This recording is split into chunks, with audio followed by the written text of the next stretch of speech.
Chennai olive global பள்ளியில் மாணவர்களின் திறன் மேம்பாட்டிற்கான விளையாட்டு மைதானத்தை சென்னை மாநகராட்சி ஆணையர் ராதாகிருஷ்ணன் திறந்து வைத்தார். சென்னை மஞ்சம்பாக்கத்தில் உள்ள ஆலிவ் குளோபல் பள்ளியில் மாணவர்களின் கல்வி மட்டுமின்றி உள்வளத்துடன் விளையாட்டு ஆகியவை மேம்படுத்தப்பட்டு வருகிறது. அந்த வகையில் மாணவர்களின் பயன் கருதி ஆலிவ் குளோபல் பள்ளியில் புதிய விளையாட்டு மைதானம் அமைக்கப்பட்டுள்ளது. அந்த மைதானத்தை சென்னை மாநகராட்சி ஆணையர் ராதாகிருஷ்ணன் ரிபன் வெட்டி திறந்து வைத்தார். இந்த நிகழ்ச்சியில் பள்ளியின் நிறுவனர் பால் தேவராஜ் மற்றும் அவரது மனைவி, பள்ளியின் தலைவர் ஐசக் லிவிங்ஸ்டன், தாளர் ஜாயுலீனா ஐசக், சிஇஓ ஆலன் பால் மற்றும் பள்ளி நிர்வாகிகள் கலந்து கொண்டனர். பள்ளியில் நடைபெற்ற விளையாட்டுப் போட்டியில் வெற்றி பெற்ற மாணவ மாணவிகளுக்கு மாநகராட்சி ஆணையர் ராதாகிருஷ்ணன் பரிசுகள் வழங்கி பாராட்டு தெரிவித்தார். பின்னர் ஆலிவ் ட்ரீ பள்ளி மாணவருடன் கிரிக்கெட், கூடைப்பந்து உள்ளிட்ட விளையாட்டுகளை விளையாடி மகிழ்ந்தார்.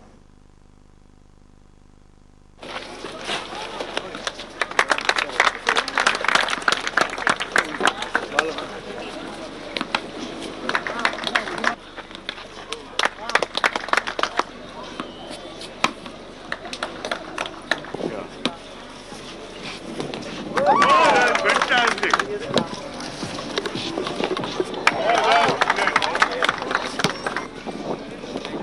Oh, that's great. 5, 6, 2, I request all the parents and the Pegasus children to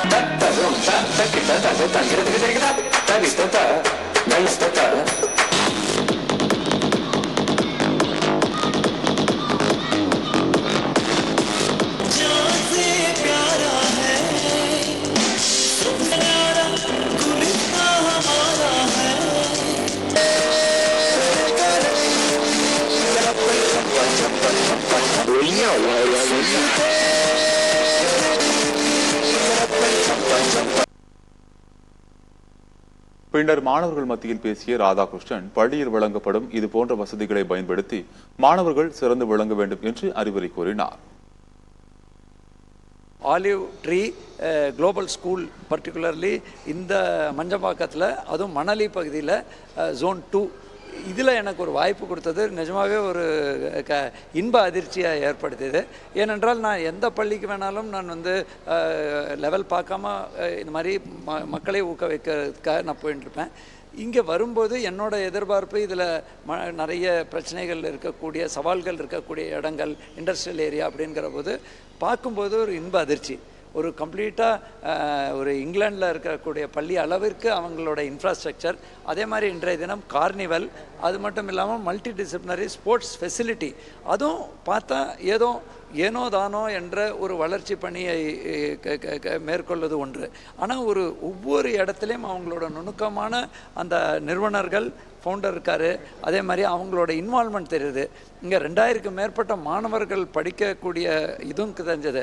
so நான் ஒரு மணி நேரம் இருக்கக்கூடியது அப்படிங்கிற சொல்லி இன்றைக்கி கடைசியில் 4 மணி நேரம் இதே பகுதியில் ரொம்ப ஒரு ஸ்ட்ரெஸ் ஃப்ரீயாக இருக்கக்கூடிய வாய்ப்பு கிடைச்சிது. இன்னொன்று நான் பார்த்தது என்னென்னா, மாணவர் செல்வங்கள்லையும் பார்க்குது, இந்த பகுதியில் இருக்கிற மாணவர்கள் மட்டும் இல்லை, ஒரு 30 கிலோமீட்டர் ஈவன் நம்மளோட அண்ணா நகர் தாண்டி நிலம்பூர் அங்கேருந்தெல்லாம் மாணவர்கள் வராங்க. ஒவ்வொருத்தரும் ரொம்ப சந்தோஷம். ஒரு ஆக்டிவிட்டினா எல்லாரும் பங்களிக்கக்கூடிய வகையில் இன்றைக்கி கார்னிவல் அமைந்தது.